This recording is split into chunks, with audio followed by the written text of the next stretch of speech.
الحمد لله رب العالمين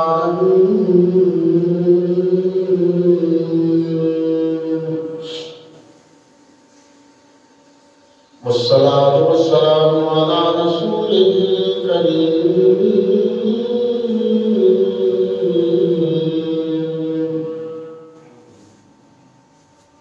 وعلى آله وأصحابه وأهل بيته وأزواجه وأولياء ملته وعلماء أهل سنته أجمعين.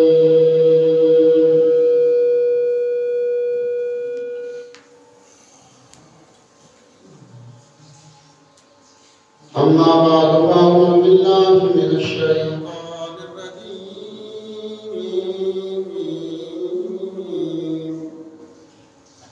بسم الله الرحمن الرحيم.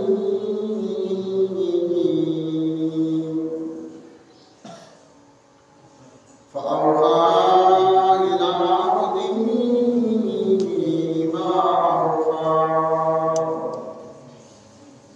صدق الله العظيم وصدق رسوله النبي الكريم الأمين.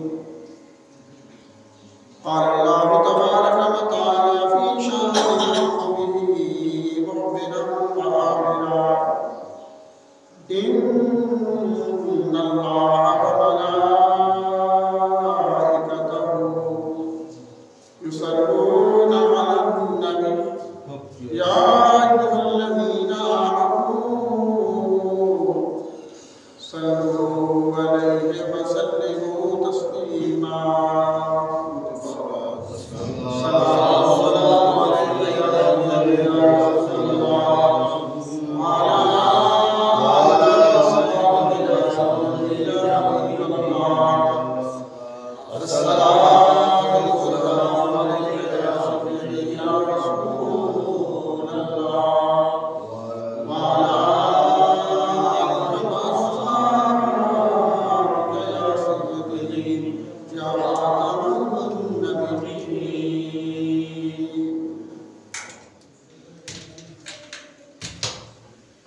حمد و ثنا کے بعد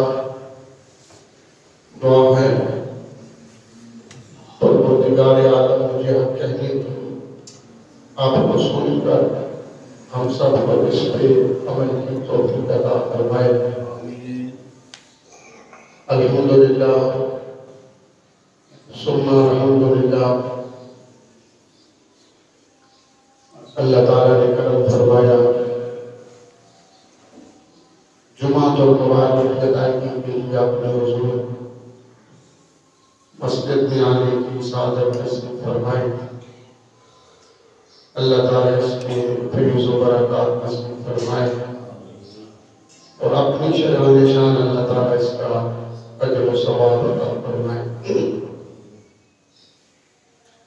الحمدللہ ہم حضور نبی اکرم نور مجسم شفیع واسطہ محمود کبریا صلی اللہ علیہ وسلم خدا کبھی روکنے کی عظیم و شان معجزہ معراج کے گفتگو کر رہے تھے. اللہ تعالیٰ نے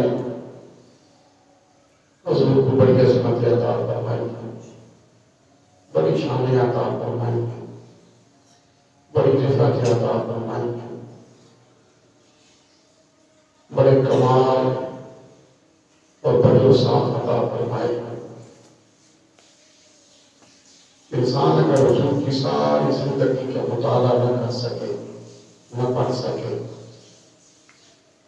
صرف اس میراج النبی صلی اللہ علیہ وسلم کے معجزے کو اللہ تعالیٰ انسان دیکھ لے تو حضور کی ساری عظمت و شان انسان کے سامنے واضح ہو جاتی ہے.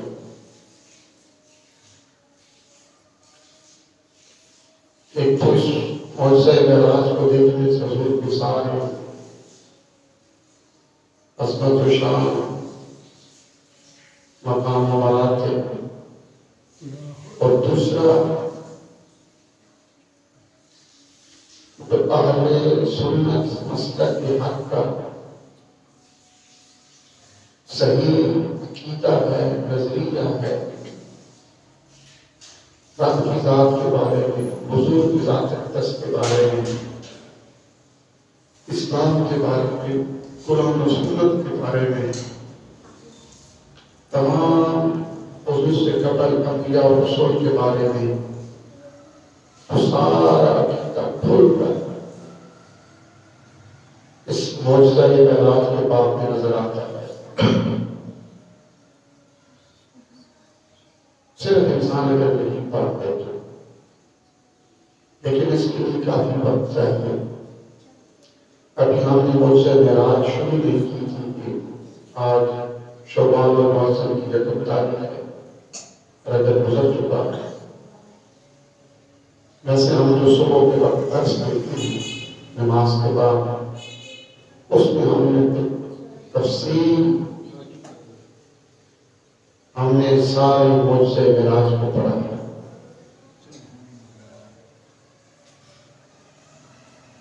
علماء نے اپنے انداز اس کو لکھا ہے، لیکن معجزہ معراج کے ہر قدم پر، ہر صفحے پر، اس کے ہر پہلو میں، ہر جہت میں امت کے لیے بہت بڑا درس ہے اور سبق ہے۔ لیکن حضور کو معراج شریف کروائی کیوں گئی؟ معراج عروج سے نکلا ہے۔ عروج کا مطلب ہوتا ہے بلندی۔ یعنی حضور زمین پر تھے تو اللہ تعالیٰ نے یہاں سے، زمین سے اوپر، آسمانوں سے اوپر بلند، اپنے عرش تک، بلندیوں تک حضور کو یہ سفر کروایا ہے۔ اور اللہ تعالیٰ نے اپنی شایان شان حضور کو اپنا دیدار کروایا۔ ویسے تو اللہ تعالیٰ کی ذات وجود سے پاک ہے، نہ اللہ تعالیٰ کا وجود ہے، نہ آنکھ ہے، نہ کان ہے، نہ زبان ہے، ہر چیز سے اللہ قریب پاک ہے۔ اس کے کان نہیں، لیکن اس کی شان ہے کہ اللہ سمیع، وہ سنتا بھی نہیں۔ اس کی آنکھیں نہیں ہیں، وہ سے پاک ہے، لیکن سمیع بصیر، وہ دیکھتا بھی ہے۔ اس کے ہاتھ نہیں ہے، لیکن ید اللہ فوق ایدیہم، اللہ کے ہاتھ میں ہے۔ تو اللہ تعالیٰ نے حضور کو کس طرح دیدار کروایا ہے؟ اپنی شایان شان، جیسے وہ کروا سکتا تھا۔ نہ انسانی زبان اس کو بیان کر سکتی ہے، نہ عقل انسانی میں یہ بات آ سکتی ہے، کیونکہ عقل تو کہتی ہے کہ دیدار کے لیے، زیارت کے لیے، دیکھنے کے لیے وجود کا ہونا لازمی ہے، اور اللہ تعالیٰ وجود سے پاک ہے۔ تو پھر حضور نے رب کو دیکھا، رب کی زیارت کی، گفتگو کی، اپنی باتیں کی، حضور کے اللہ کے فرمان سماعت فرمائے۔ کیسے؟ بس اس ایک ہی جواب ہے کہ اللہ تعالیٰ نے اپنی شایان شان جیسے وہ جانتا ہے، ایسے ہی اس نے اپنے معبود کو اپنا دیدار کروایا۔ جیسے ہم نے اس نے پڑھا تھا پچھلے جمعے کو کہ معجزہ معراج کو اگر آپ عقل پہ پرکھیں گے، عقل کی نگاہوں سے دیکھیں گے تو پھر سمجھ میں نہیں آئے گا۔ اس لیے ایک بار میں کہا تھا کہ عقل کو تنقید سے فرصت نہیں، عشق پر اپنے ایمان کی بنیاد رکھ۔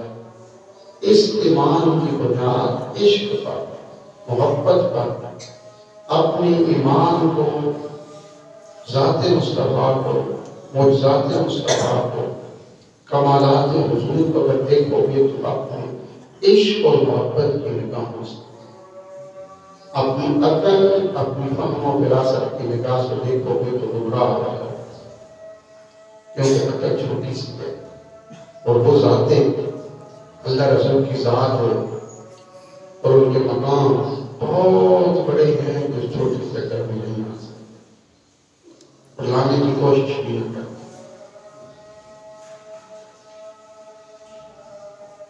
تو اللہ تعالیٰ نے حضور کو یہ معجزہ عطا کیوں فرمایا تھا؟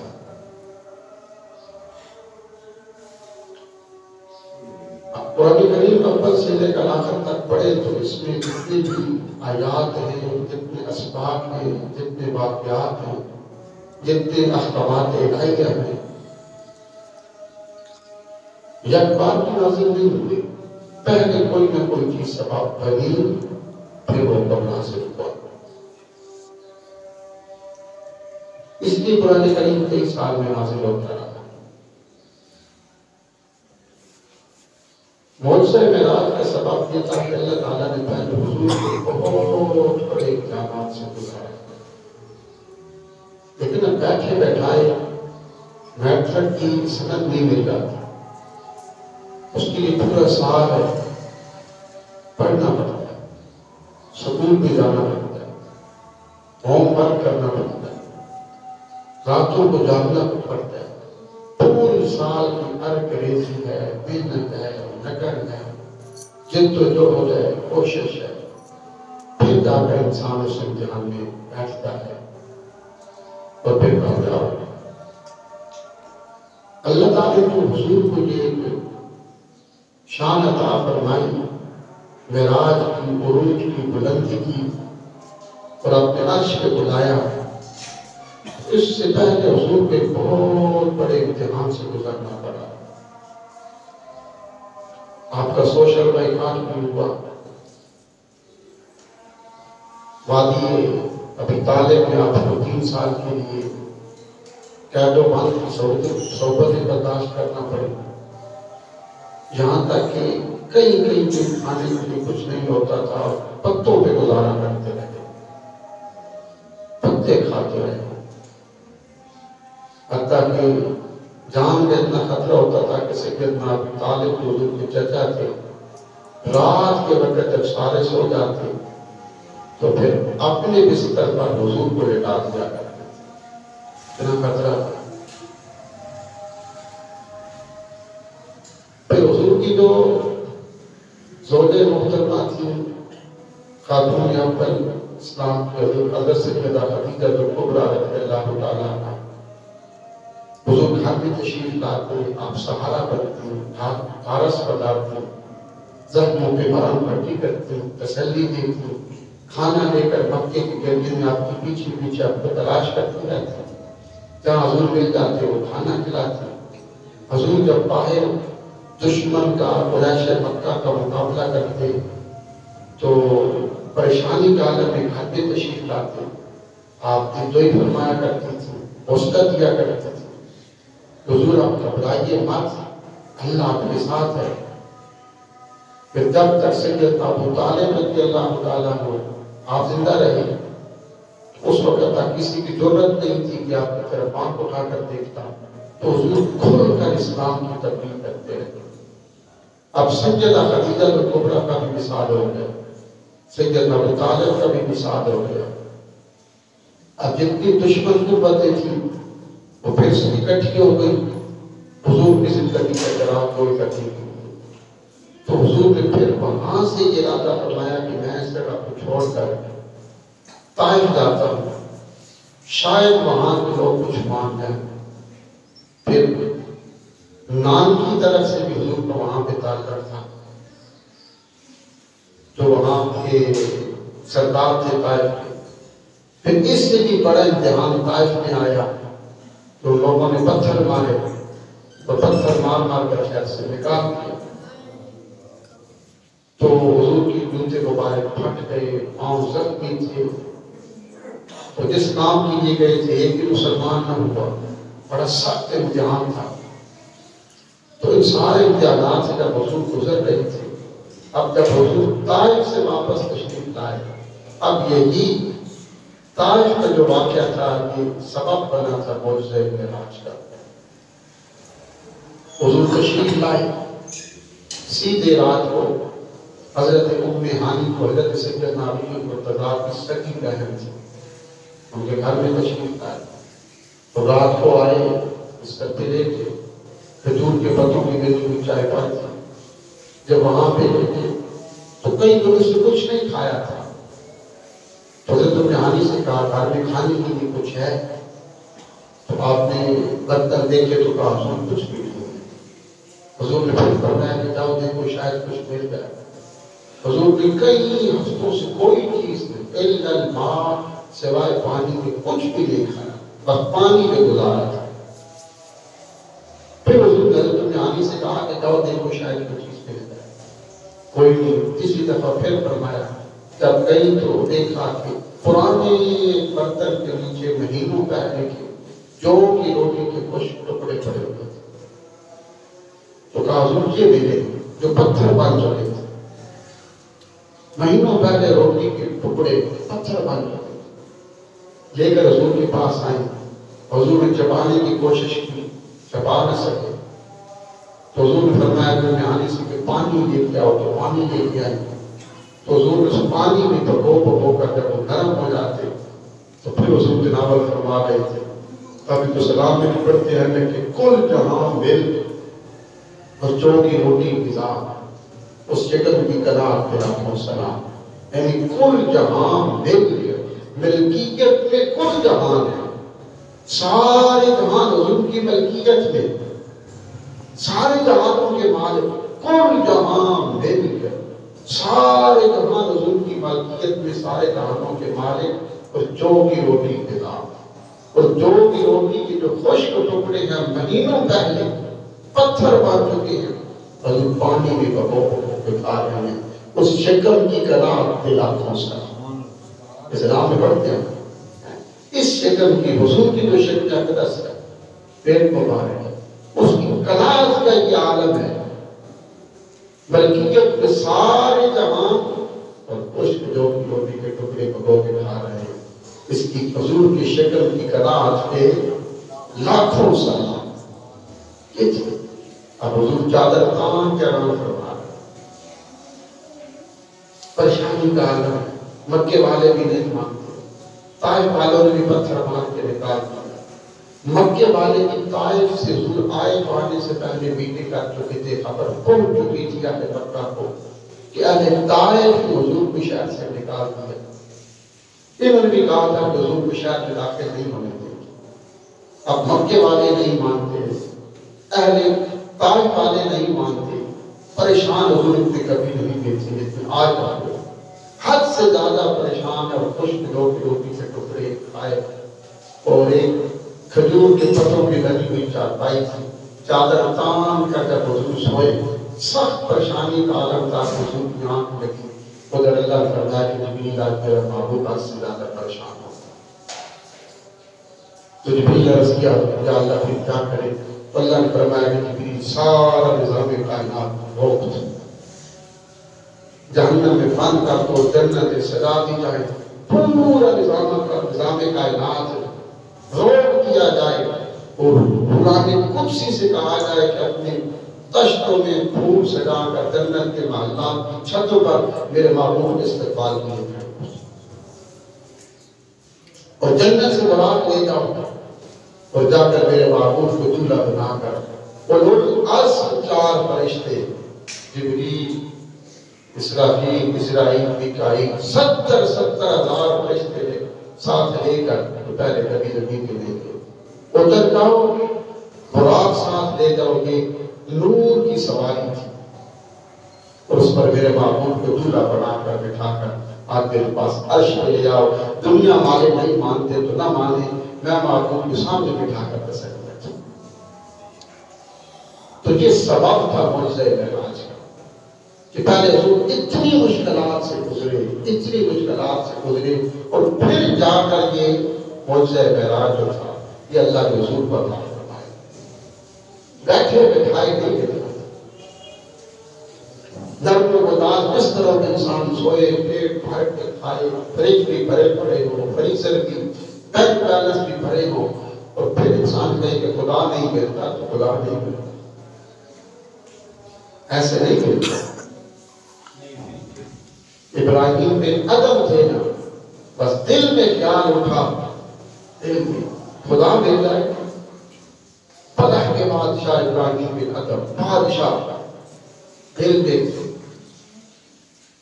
خواہش ہے طلب ہے خدا مل جائے تو کیوں نہیں ملتا. بس رات کو سوئے شاہی محل میں تو چھت پہ کسی کے چلنے کی آواز آئی تو بادشاہ کے طبیعت کو جلال آ گیا کہ بادشاہ سو رہا ہے اور بادشاہ کے محل کی چھت پر رات کے اس وقت پہنچا رہا ہے. جلال میں بادشاہ کے اندر میں خلق چھت پہ کسی کی چلنے کی آواز غصے سے اٹھے باہر منہ پر کر کے پوچھنے لگے کون ہے اس وقت شاہی محل چھت پہ چل رہا ہے. تو پھر آواز آئی کہ ابراہیم بن ادم ان بچوں کو بٹھا دو. وہ کبھی دروازہ بند کرتے ہیں کبھی کچھ کرتے ہیں. بیٹھ جائے یار جاؤ دروازہ کھول کے.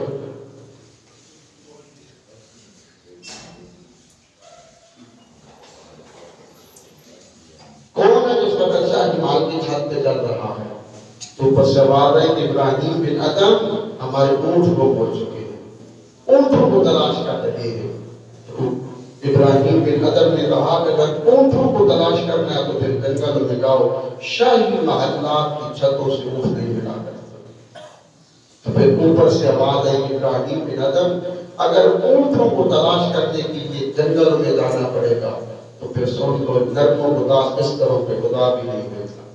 پھر اس خدا کو بھی تلاش کرنے کے لیے جنگل میں جانا پڑے.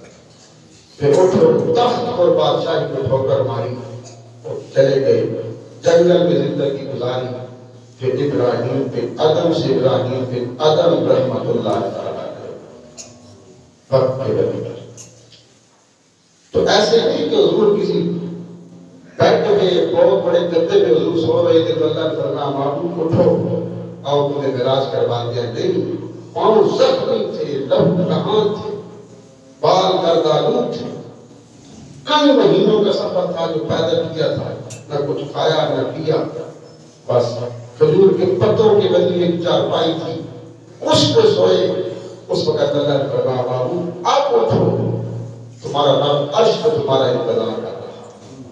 تو آپ ایسے اس لیے میں نے پہلے بھی حدیث پڑھی تھی ابو سعید خدری اس کے راوی ہیں کہ اللہ فرماتا ہے کہ حضور نے فرمایا کہ جنت تلواروں کے سائے کے نیچے جنت تلواروں کے سائے کے نیچے. ایسے نہیں جنت مل جائے آسانی سے ان تلواروں کی دھار سے کاٹ سے گزرنا پھر جنت ملے.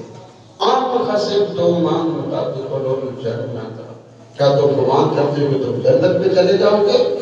جنت ایسے نہیں. یہ ان سے خطاب تھا جنہوں نے اپنے بچے اپنا بدن صحابہ نے سب کچھ قربان کر دیا تھا. سب کچھ قربان کر دیا تھا. اور اتنی مشکلات آئیں تو بس اتنا حضور سے کہہ بیٹھے کہ حضور یہ مشکلات کب ختم ہیں؟ خاندان دشمن بن چکا ہے کھانے کے لیے کچھ نہیں گھر سے باہر نکلتے ہیں پکڑ کے کافر مارتے ہیں جائیداد پہ قبضے ہو چکے ہیں کاروبار تباہ ہے کیا کریں بھوک سے مر رہی ہے. جب اتنا کہا تو اللہ نے فرمایا جاؤ میرا پیغام عام حسب تو مانگتا تو کرو جنت. تم نے ابھی بچے دیے گھر دیا کاروبار تباہ ہو گئے کیا کریں؟ کیا یہ سوچتے ہو کہ ہم جنت میں چلے جائیں گے؟ جنت میں جانا اتنا آسان نہیں. ابھی تو آزمائشیں آئیں گے امتحان آئیں گے تمہیں جھنجھوڑ کے رکھ دیا جائے گا ہلا کے تمہیں رکھ دیا جائے گا. اس کے بعد فرمایا پہلی امتوں کے سروں پہ تو پارے چلا دیا گئے لوہے کی گرم کنگیاں جسم پہ رکھی جاتی اتر جاتی پھر ان کی ہڈیوں سے گوشت اتار دیا جاتا تھا. انہوں نے تو پھر بھی کلمہ پڑھنا نہیں چھوڑا تھا. تو اتنا جلدی کہتے ہیں کہ جنت میں عام حسبتم ان تدخلوا الجنت. ایک دو نمازیں پڑھ لی جمعہ پڑھ لیا تو جنت میں چلے جائیں گے؟ نہیں، بڑا مشکل. اتنا نہیں. اسلام اس چیز کا نام اسی چیز کا ایک سانس کا حساب ہے ایک سانس. 5 نمازیں پڑھ دی 24 گھنٹے میں کتنا گھنٹہ لگ جائے گا؟ 23 گھنٹے کا بھی حساب دے جائے گا. ایک سانس کا حساب ہے. یہ آئی تھی یاد خدا میں تھی یہ یاد خدا سے غافل تھی. اتنی مشکلات کے بعد پھر جا کر حضور کو معراج اور عروج نصیب ہوا جس پر یقین ہے جس کو آج جو ہے وہ لوگ نہیں مانتے. تسلیم نہیں کرتے. حضور اپنے سر کی آنکھوں کے ساتھ حالت بیداری میں جاگتے ہوئے حضور مکے سے تشریف لے گئے بیت المقدس فلسطین، وہاں حضور آسمانوں پر، پھر وہاں سے سدرۃ المنتہا، مکان اللہ کے عرش پہ. تو عقل انسانی اس کو نہیں مانتا، تو اللہ جانتا تھا تو یہ لوگ نہیں مانیں گے. تب یہ فرمایا کہ سبحان الذی اسریٰ بعبدہ، پاک ہے وہ ذات جس نے سیر کرائی اپنے بندے کو. اب دعویٰ اللہ کر رہا، اللہ تو کر سکتا ہے، اللہ تو کر سکتا ہے. جس نے فرمایا کن، جب نظام کائنات بنانا چاہا، دنیا، مافیا، مخلوقات، زمین، آسمان، سمندر، پہاڑ بنانا چاہے تو کتنے دن لگے تھے؟ بس فرمایا کن، اللہ نے فرمایا کن. کن کا مطلب ہے بن جا، ہو جا. فرمایا کن، بن جا، سارا نظام کائنات بن جا. کن فرمایا فیکون، تو وہ بن گیا. کن فرمایا تو فیکون ہو گیا. فرمایا نظام کائنات بن جائے، اتنا فرمایا تو فیکون بن گیا. اب جس رب کے لیے وہ رب ہے، اگر حضور نہیں جا سکتے تھے تو کیا رب بھی لے کے نہیں جا سکتا تھا؟ تو دعویٰ حضور نے نہیں فرمایا کہ میں معراج میں گیا تھا. دعویٰ اللہ کا نہیں فرما رہا کہ صبح 15 سے 12 کا آغاز یا پہل جائے گی ترجیبہ. سبحان الذی، پاک ہے وہ ذات ہر قسم کے بہتان سے، ہر قسم کے نقص سے، ہر قسم کی کمی سے، کجی سے پاک ہے وہ. سبحان الذی، وہ ذات تو پاک ہے. اسریٰ، اس نے سیر کروائی کہ اپنے ہی اپنے بندے کو. اب یہاں پر اللہ نے فرمایا کہ اپنے بندے کو، اپنے محبوب بندے کو سیر کروائی. یہ نہیں فرمایا کہ اپنے بے نبی کی، اپنے نبی کو بروح یا اپنے نبی کی روح کو سیر کروائی. فرمایا کہ اپنے ہی اپنے بندے کو، محبوب بندے کو سیر کروائی. کیوں فرمایا؟ اس لیے کہ لوگ جیسے آج کہتے ہیں کہ حضور نے تجھے حالت خواب میں یہ معراج ہوئی تھی، عرش پہ تشریف لے گئے تھے، اللہ کا دیدار کیا تھا، مشاہدات کیے تھے. فرمایا نہیں، کہ اپنے ہی، اپنے کا لفظ اب کیسے کہتے ہیں؟ بندے کو. جیسے ہوتے ہیں عبداللہ کا مطلب ہے اللہ کا بندہ، عبد الرحمن، رحمان کا بندہ، عبد الغفور، غفور کا بندہ. تو عبد کا مطلب کیا ہے؟ غلام. عبد کا مطلب کہتے ہیں بندے کو. یہ جسم اور روح دونوں کے لیے بولا جاتا ہے. عبد کا لفظ اس کو بندہ کہتے ہیں. جتنے بندے مسجد میں جمعہ پڑھ جائے، فلاں بندے سے ملاقات ہو، تو جو زندہ ہے اس سے، تو جو روح نکلی پھر نام تبدیل ہو گئے. پھر آپ بندہ نہیں کہیں گے، میت کہیں گے. روح نکل چکی ہے، اب صرف جسم ہے. آپ کیا کہیں گے؟ میت. نام تبدیل ہو گیا. تو اس لیے فرمایا کہ اپنے بندے کو، چونکہ اللہ فرماتا ہے بندہ صرف روح کو یہ سیر نہیں کروائی گئی، حالت خواب میں نہیں تھی، جسم بھی ساتھ تھا. کہ اپنے ہی اپنے بندے کو، یعنی حضور نے اپنی روح اور اپنے جسم دونوں کے ساتھ حضور نے یہ سیر کروائی. یہ روحانی سیر نہیں تھی. تو اب کا مطلب لیکن آج بغیر ایک کی فکر ہے، میرا نام اونچا ہو جائے، میرے نام کی شہرت ہو، ان کے بجے لوگ سلام کریں، ایک میرا گھر اچھا ہو. نہیں کہیں گے خوبصورت گھر ہو، عالی شان مکان ہو، قیمت اور ایک لباس کی فکر ہوتی ہے، میرا لباس اچھا ہو. بس جو بھی روح نکلی سارے نظام تبدیل ہو گئے، نام بھی تبدیل ہو گیا. اب میت بھی چلے گئے، مردے بھی چلے گئے. کہ جو مکان کی فکر تھی مکان بھی وہی، اب قبر مکان کی جگہ پہ آ گئے. ہر بندے فکر ہے لباس کے اچھا لباس ہو. کتنے کتنے برانڈ کے لباس پہنتے ہیں. فلاں جو ہے وہ اچھا سلائی کرتا ہے، مہنگے سے مہنگا ہے، اپنا ٹیگ لگائے گا.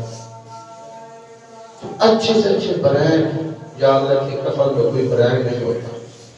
ہوتا ہے کہ امیر ہو کے کوئی مجھے قیمتی کفن دینا، وہی 9 گز پڑے رکھے کا کفن ہو. کفن کا کوئی برانڈ نہیں ہوتا. جرسی ہے، واسکوٹ ہے، سب کچھ ہے، کپڑے ہیں، ہر چیز کا برند ہے، لیکن کفن کا کوئی برند نہیں ہوتا۔ اس کی فکر کریں جو ہمیشہ کے لیے لباس کرتا ہے، جو ہمیشہ کرتا ہے۔ اللہ نے فرمایا کہ سبحان الذی اسریٰ بعبدہ، پاک ہے وہ ذات جس نے اپنے محبوب بندے کو روح اور جسم دونوں کے ساتھ سیر کرنا۔ اتنی لیلن، رات کے تھوڑے سے حصے میں جب لغت عرب بھی ہے کسی چیز پر، کسی لفظ پر دو زبریں آ جائے جس کو تنوین کہتے ہیں، تو یہ کسی چیز کی قلت پہ دلالت کرتا ہے۔ جب کسی چیز کی انتہائی قلت بیان کرنا ہونا تو پھر اس پر دو زبریں تنوین لغت میں ڈال دیا۔ تو فرمایا لیلن، رات کے انتہائی تھوڑے سے حصے میں اللہ نے اپنے محبوب کو سیر کروایا۔ کتنا تھوڑا حصہ تھا؟ علماء لکھتے ہیں ہو سکتا ہے اس میں ہزاروں سال گزر چکے ہیں، کروڑوں سال گزر چکے ہیں، ہو سکتا ہے، لیکن کوئی بیان نہیں کر سکتا۔